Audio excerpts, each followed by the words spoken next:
single hand and held in his palm like a mouse.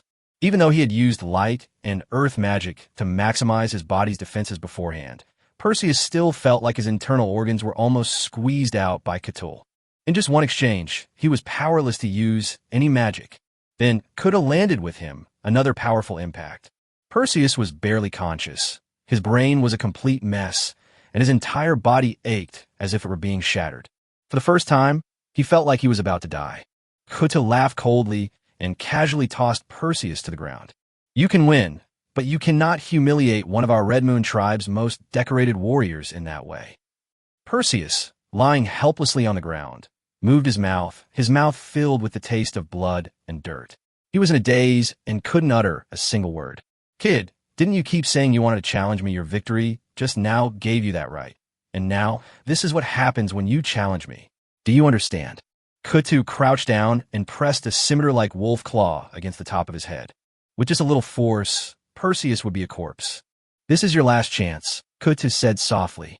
"If you promise never to bother my daughter again, I will spare your life." Most of the wolves couldn't bear to see this scene. Even those who had absolutely no liking for Perseus felt that his current situation was truly miserable. "No." After a long while, Perseus exhaled and spoke in a very weak voice.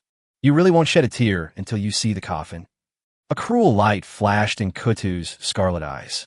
However, he withdrew his claws, transformed back into human form, and yawned. "Do as you please.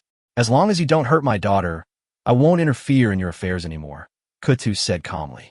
He then waved his hand, and a female werewolf stepped forward and cast a healing spell on Perseus.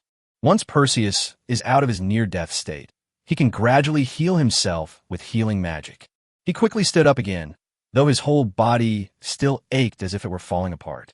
The wolves couldn't help but cheer. They admire those who are courageous, determined, and resilient. Even if the opponent is a human being who just attacked them, as long as they possess these qualities, they're still a worthy opponent to respect. Seeing that Perseus had almost died just now, yet could still laugh, Cthulhu, though trying to appear serious, couldn't help but smile slightly. "Thank you for your approval, father-in-law," Perseus said politely. Cthulhu's smile froze, and he almost transformed into a wolf again. However, he managed to hold back and said calmly, "Until you and Luna get married, you can still call me Lord Cthulhu." "Yes, father-in-law." Cthulhu held back, then gave a cold laugh. "Although you barely got past me, Luna is very sad right now, and she's not so easy to coax. So, can I see her now?" Perseus simply asked. Cthulhu stared at him with mixed feelings, and after a long while, he finally said in a resigned manner, "Bebe, take him there." "Yes, clan chief," the beautiful werewolf who had just treated Perseus said respectfully. Chapter 31. The battle is not easy to resolve. "Lord Perseus, are you all right?" asked the werewolf girl named Bibi. It's all right," Perseus said amiably. "Not good at all." His injuries were treated thoroughly, and the physical pain disappeared, but whenever he thought about what had happened before, he felt unbearable pain all over his body. This is probably what is known as phantom pain, which is almost indistinguishable from real pain. "You're really amazing," Bebe exclaimed sincerely. "You actually managed to fight our clan leader and survive." Haha, calling this a fight is really giving him too much credit. Perseus knew perfectly well that he was being completely outmatched. When Cthulhu shot straight up from the ground and pounced on him, he didn't even have the courage to resist. Otherwise, if they had used all their skills, they would have had a chance to escape and wouldn't have ended up in such a sorry state, almost dying. Of course, otherwise we wouldn't have the good things we have now. He knew this would be the outcome, which is why he refused to budge. Cthulhu is the kind of person who responds to force, but not to persuasion. He guessed that Cthulhu's original plan was to torture him severely during the duel, forcing him to make a choice in the face of life and death, and to see his determination clearly. However, he had been too careless in the previous 3 battles, which angered his opponents and caused the test to be brought forward. In any case, the outcome was good. Not only Cthulhu, but the other werewolves also recognized him and regarded him as a real man. "Your chieftain is truly formidable. If he hadn't shown mercy, I would have been dead from the very beginning," Perseus said. "That's for sure, but it's already quite remarkable that you've achieved this much," Bebe said with a smile. Perseus smiled, his feelings somewhat complicated. Hearing this female werewolf say such things is like hearing a girl say it's okay. 5 seconds is already great. By the way, I was just about to ask, what's going on between you and our young lady? Bebe asked. This is a long story. I know. I overheard part of your conversation with the clan leader. It seems you like our young lady, and she likes you too, but what did you do to hurt her? The more Bebe spoke, the colder her gaze became. How could you do this? Our young lady is so adorable. Bebe scolded angrily. I'm sorry, this was my fault. I'll apologize to her properly when I see her later, Perseus said sincerely. Seeing his attitude, Bebe didn't dare to make a scene anymore. She just huffed and said, if you make her cry again, not only the clan leader, but all of us in the clan will not let you off the hook. Perseus continued to examine himself without offering any excuses. After a while, Bebe started to like him again. Then, they arrived at Luna's room. Bebe knocked on the door. Miss, it's me. Are you asleep? Is that Sister Bebe? I'm not asleep. I can't sleep. Luna's voice came from behind the door, tinged with lingering sobs. One could imagine how pitiful she looked, her face streaked with tears. Bebe clearly thought so too, and glared at Perseus fiercely once more. However, Bebe didn't let personal feelings get in the way. She simply said, Miss, the clan chief sent me to see you. Could you please open the door? I don't want to see anyone right now. Luna said in a hoarse voice. But you absolutely want to see this person, miss. If you don't believe me, just open the door and you'll see. Bebe was quite cunning, using a sincere tone to trick Luna. After a while, Luna actually opened the door a crack, her swollen eyes looking out. Who is it? Then, he met Perseus's gaze. Luna, I've come to see you, Perseus said softly. Luna was somewhat bewildered, feeling a mix of sadness, joy, grievance, and anger, a whole range of emotions. After confirming that she wasn't hallucinating, her eyes reddened again, and she snorted coldly before slamming the door shut. Perseus simply reached one of his hands into the door, preventing her from closing it. My hand was pinched hard. Fortunately, he was still immersed in the phantom pain brought on by Kutu, so this pain was nothing to him. Luna panicked and quickly opened the door, grabbing his hand. I'm sorry. How are you? Does it hurt a lot? Perseus smiled and shook his head, then took the opportunity to say, Luna, I've come here because I have something I want to tell you. Shall we talk? Luna shook off his hand, turned her face to the side, and snorted coldly. If it doesn't hurt, then get out of here. I don't want to hear anyone talk right now, especially not you. I think I'm in pain again, ouch. Perseus gasped. Oops. Luna immediately panicked again. But when she saw Perseus's smiling eyes, she immediately understood what was going on and glared at him angrily. You bastard. You're bullying me again. Haven't you bullied me enough before? She took a few rapid breaths, her emotions running high, and tears welled up in her eyes, threatening to spill over at any moment. Perseus glanced at Bebe beside him, then hugged Luna and squeezed into the room, finally turning back to smile at him. Miss Bebe, I will handle the rest with Miss Luna. Thank you for showing me the way. But, the clan chief requires me to be present. He won't let you be alone together. Bebe protested immediately. If you're really worried, you can stand outside the door. That way you can also keep an eye on things. Salty. Although Bebe objected, Perseus resolutely closed the door.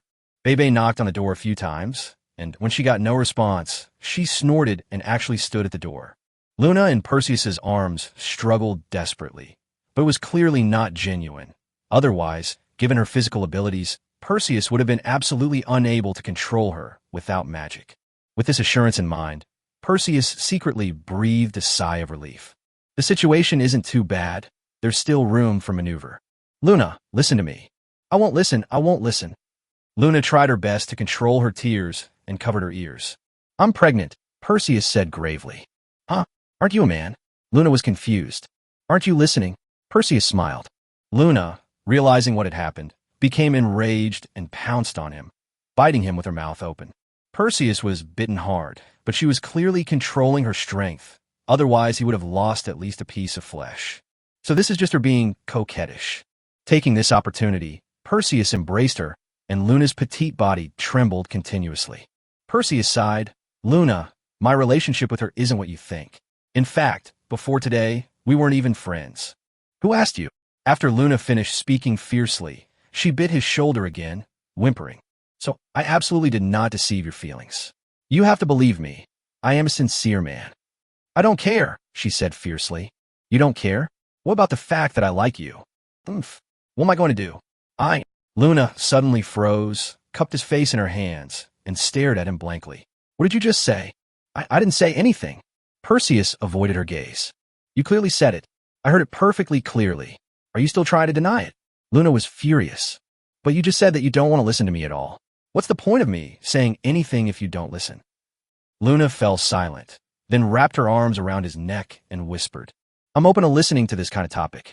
Perseus struggled to suppress a laugh, wanting to tease her and see more of her adorable side. But he's already gone too far more than once today. It's better to play it safe. Pain. It hurts so much. To avoid any unforeseen complications, Perseus had already prepared his declaration of love. The only problem is that huge red eye outside the window. Damn it. Father-in-law.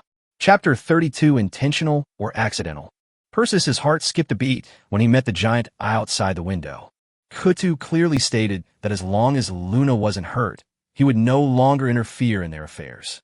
Although this father-in-law seemed like a tough and upright man, what he said was clearly pure nonsense. That old man even deliberately transformed into a wolf and lay on the outside wall just to scare him. Kutu didn't mind being discovered by Perseus, even grinned, his expression full of provocation and threat. Perseus suddenly realized he couldn't hold Luna any longer, or his life would be in danger again. With that guy outside and the psychological trauma from being beaten earlier, even Perseus was speechless. Luna grew impatient with the silence. Luna released Perseus's neck, frowning at him. Why aren't you saying anything? Weren't you going to say something? Perseus didn't look at her. He stared uncontrollably out the window, his pupils trembling, and gave an ugly laugh. What are you looking over there for? Is there something there? Luna turned her head to look in that direction. Perseus quickly cupped Luna's face in his hands to prevent her from turning her head. If she finds out that her father is spying on her, the whole thing will undoubtedly become much more difficult to handle. Luna. Perseus gazed at her with deep affection. Luna felt embarrassed by that gaze, lowered her eyes, and swayed slightly involuntarily. What? Kutu thought his appearance would make Perseus more restrained, and indeed it did. But Perseus wasn't easily intimidated. He will restrain himself, but not completely. He knew that the higher Luna's favorability towards him, the higher his status would be in front of Kutu, and the safer he would be. As long as I can truly win Luna's heart. Don't let that old man's bared teeth fool you. If you've got the guts, bite him to death. Go and talk to your precious daughter about what you have to say. Thinking of this, Perseus's gaze deepened with affection. Luna, I really like you. Luna's lips curved slightly, but she frowned. But you and that woman, I don't want to lie to you. I like her too, Perseus said softly. Luna stared at him, furious. How would you do this? You like two people at the same time? Kutu, standing outside the window, nodded repeatedly, very proud of his beloved daughter's sound values. I know this is wrong, Perseus said apologetically, but I just can't control myself. Kutu gave a silent, cold laugh, looking at Perseus with disdain. What should we do then? Luna asked. I don't know either, Perseus said, frustrated. I know that once I fell in love with her, I didn't have the right to like any other girl. But Luna, you're different. I've thought about not liking you, but I can't do it. Really? Absolutely true. Perseus's gaze was firm. Do you think I would lie to you? You're so smart. That's true, Luna said after thinking for a moment. So, I know this is a very presumptuous request, but I still can't help but say it. Luna, can I continue to like you? He asked softly. Luna hurriedly avoided his gaze and looked away. What does it matter to me who you like? If you won't like someone, then it's up to you. But won't you be unhappy? Perseus asked worriedly, being liked by a fickle man like me. Ugh, Luna snapped, annoyed. You're a grown man, stop being so wishy-washy. If you like me, just like me. It's not like I'm stopping you from liking me. I like you too. Then, she realized what she had just said, froze, her eyes widened in disbelief, and her face slowly turned red. What did you make me say? You idiot. Luna pounced on him again and bit him. This time, it was less like being coquettish and more like flirting. Kutu was also stunned, never expecting things to develop so quickly. Luna, do you really like me too? Perseus asked. Oomph. I won't say it a second time. Luna asked coldly. Don't you want me to like you? Of course not. I'm certainly happy that you like me, but you're worried about that woman again, aren't you? Does she know you like me? Luna snorted. You heartbreaker. Of course she knows. What did she say? She didn't say anything. Then she